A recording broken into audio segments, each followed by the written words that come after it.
Good afternoon, and welcome to SAIT Newsfile. I'm Kate Stogre. Simon Shishkovsky will have a look at the latest highlights later. Simon, what can we expect? Well, the Trojans have taken their break for the first semester, so we'll take a peek at how they did in their final games. We've also got some Flames games coming up tonight and Thursday night football, so plenty's going on. Yeah, can't wait to hear about it. We will have a look at the weather with Carleen Sorensen later today, but first, here are today's top stories. Alberta Health Services has issued a warning to the public about a confirmed case of the measles in the Calgary area, adding that the public has possibly been exposed. The AHS said the infected person was on an Air Canada flight from Vancouver to Calgary on November 23rd. The flight landed at Calgary Airport and spent 2.5 hours in the domestic arrivals area. Anyone who shows signs of measles, which includes a fever, cough, runny nose, and/or red eyes and a red, blotchy rash all over their body. The Alberta government has announced an additional $30 million for the 2023 to 2024 school year to address enrollment rate. The funding adds to the $820 million, which was already announced for the next 3 years. Another $126 million is also being provided over that time. President of the Alberta Teachers Association, Jason Schillings, acknowledged that in the next school year, the province achieved a record $8.8 billion spent in education, but added that more needs to be done. A carbon monoxide leak sent one person to the hospital in the southwest community of Bridlewood. Officials say the victims told dispatchers they had started showing some unusual behavior and believed something was wrong. When crews arrived on the scene, they noticed the carbon monoxide detector was going off. So they cleared the home. 4 victims were in the home at the time, with one being taken to the Foothills Medical Center in critical condition. The Calgary Fire Department worked on ventilating the home and found extremely high levels of carbon monoxide reaching upwards of 2,000 parts per million. Colorless, odorless, tasteless, non-irritating. You don't know it's there, and it will continue to build up, and it is potentially deadly.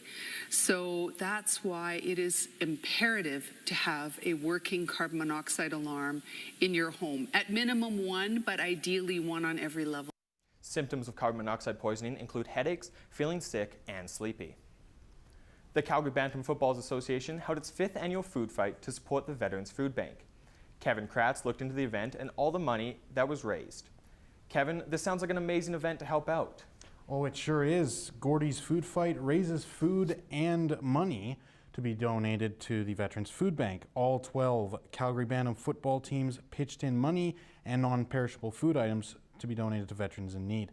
While there was still an exceptional amount of food and money raised, last year's turnout of over $8,000 and more than 12,000 pounds of food was not matched.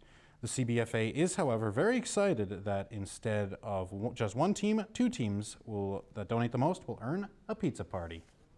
Veterans Food Bank and Gordy's Food Drive going for approximately 10 years. Lana Blackburn, one of our directors, heads it up and does a wonderful job of that. So we expect that and the teams have a little competition going for pizza night. All the teams in the Calgary Bantam Football Association are encouraged to bring non-perishable food items or hygiene products to the main square at Shoaldice Park. Back to you, Cade. Thanks, Kevin. The food fight is expected to continue next year. It's the season of Indigenous hockey tournaments, which means the return of the Treaties Hockey Tournament in Calgary. On April 13th, the Max Bell Arena hosted 11 teams with over 100 players in the 2023 Alberta Treaties Hockey Tournament that took place over 4 days. Athletes travel far and wide from across the province to showcase their Indigenous talent in this community-based tournament. Bree Boucher reports further on the event. The Max Bell Arena hosted over 11 teams in the U18B division this weekend for the 2023 Alberta Treaties Tournament. Over 100 athletes traveled from reserves throughout the province to play in this tournament. Anne Chul, a mother of an athlete, said that Treaties has been in their community for ages, and participating in the tournament is a given. So he's been in Treaties ever since he was small. So it's kind of like a given. It's kind of like, no, you can't miss this tournament. This is like a nation. This is our tournament. So, yeah, I don't have no say when it comes to it because it's his choice. And he's grown up with all these players, like our nation. So it's like we look forward to this tournament every year. Community pride is a big thing when it comes to treaties. Marty Wildman, an organizer for the event, says that having the tournament community-based is what makes it successful. This allows athletes to have pride in their nation while competing for their communities in sport. So, a man by the name of Adrian Soloway had a dream, he had a dream to have a complete community-based tournament. So that's why Treaties began to have a true community-based player. So, to bring back help people be proud of where they come from. And that's why we started this tournament. It's always been community-based, it's going to stay community-based. Treaties being community-based is what puts the tournament apart from other Indigenous hockey tournaments like Native Provincials. But for some families, what makes Treaties special is that it gives athletes a chance to represent their home nation. Just the fact that every year he gets to come with his family from their own band and represent their home nation, whereas in Natives, you can bounce all over the teams. What started out as a little hockey tournament has come into a full-week event that many wait all year for. Indigenous athletes travel far and wide from across the province to come to Calgary to play in this tournament. It's a chance for community improvement building, but most importantly, Indigenous hockey. For SAIT Newsfile, I'm Brie Boucher. Those are today's top stories. We'll have your full forecast after the break, but first, Carlene Sorensen has a look at what's going on in Calgary this week.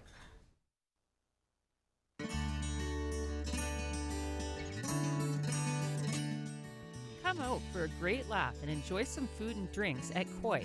The open mic event is on November 27th at 5 p.m. and is free to the public. Get into the Christmas spirit with the Carol Festival at the Knox United Church on December 2nd to the 4th. For only $25, you can watch the classic Beauty and the Beast at the Calgary Opera Saturday from 11 a.m. to 12 p.m. The Southern Alberta Jubilee will have their Elfin concert Saturday from 2 to 6 p.m. Admission is $30 per person.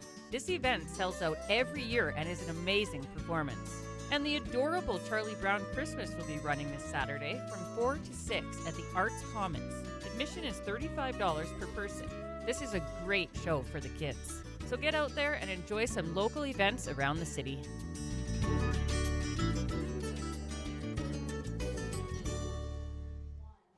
Good afternoon and welcome back. I'm Carlene Sorensen with your weather. If we take a look on the western side of Canada, we are experiencing a high pressure system, and that is making all of the temperatures stay relatively warm. We also have a ton of sun out, so it's going to be an absolute beautiful week. And if we take a little peek at our friends in the eastern, they're actually experiencing a low pressure system. This is causing a lot of the temperatures to be in the negatives. This is also causing a ton of clouds, so they're not getting a lot of sun. So they're definitely not going to have as nice a weekend as we are. But let's check on some of our favorite resorts and see what the weather's like there.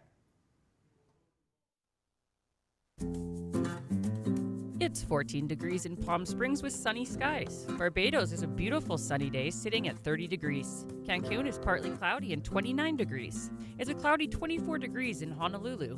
Orlando is also cloudy with 16 degrees, and Vegas is a little chilly at 6 degrees, but the sun is shining. And if we take a look at Calgary today, we are currently sitting at -2 degrees, but it's mostly sunny. We do have a small 8-kilometer wind coming in from the north. But in the next couple days, that wind is going to die down and there's going to be nothing but sunshine for the weekend. And if we take a look at Alberta, as I mentioned before, we are experiencing a little bit of a low pressure system. This is putting some towns and cities into the negatives. Red Deer at -6. Calgary, we are at a wonderful 0 for December being tomorrow. So this is absolutely amazing for this time of year. So make sure that you get out and enjoy yourself this weekend. Let's take a look at the 5-day forecast. Tonight we have clear skies. Tomorrow we are going to have a ton of sun with a high of 3. And Saturday and Sunday, it's going to be partly cloudy, but it's nice temperatures and you're still going to get a little bit of sun. Monday, we have a full sun and a high of 4 degrees. Up next, we are going to have Simon Shikoski with sports. What do you think of when you hear the word home? A place to rest? A place to play? A place for friends and family to gather. There are people in the city who unfortunately don't have that. They only have a house. WINS wants to change that. Donate household items to the House to Home program and help make a house a home again. It's only when you have homes that you have a community. Come and learn the fast-paced world of television production. Find your passion to write, shoot, edit, and direct news, sports, and dramatic productions. With industry standard technology and the best instructors in the business, SAIT's television production program teaches you everything you need to know for a career in broadcasting. This is television production. Come and dare to be on air. Welcome back to SAIT Newsfile. Simon Shaskovsky joins us now for the look at the latest highlights. Simon, what's happening? Well, the Calgary Flames are currently hosting the Dallas Stars later tonight, and we've got some Thursday night football. Seattle heading over to Dallas once again to take them on, but that's not where we're going to start. We're going to start right here at SAIT and take a look at the Trojans. All the Trojans teams played their last games of the semester last weekend. Let's take a peek at how they did. Both men's and women's hockey teams won their last game before the break. The men's women's team beat the Medicine Hat Rattlers 4-0 with all 4 goals coming in the second and third periods. The men's team hosted the Concordia Thunder, who bumped them out of the playoffs last year and swept them on the weekend. Moving to basketball, both men's and women's teams beat the Briarcrest Clippers convincingly, with Brooke Baker and Amon Walker being standout players in both. And lastly, in volleyball, both men's and women's teams fell to Ambrose. Looking at the men's squads first, all of them are back on the 12th, with the men's hockey team heading out to Edmonton to face off with the Nate Ooks. The men's basketball team is across the city playing Ambrose, and the men's volleyball team is taking on Augustana. For the women's teams, the SAIT's women's hockey team is hosting Nate over at Winsport. The women's basketball team is also heading over to Ambrose, and lastly, the women's volleyball team is also in Augustana. The Calgary Flames are back in action tonight when they battle against the Dallas Stars. In the Flames' last game, they beat the Vegas Golden Knights in overtime and will attempt to continue their good play against the Stars. The Flames have a very tough schedule after this, which includes the Canucks, the Wild, the Hurricanes, and the Devils, so a win tonight would be huge for the Flames. Later this evening, on Thursday Night Football, the Seahawks are heading to Dallas to take on the Cowboys. Both Seattle and Dallas have had very different games last Sunday.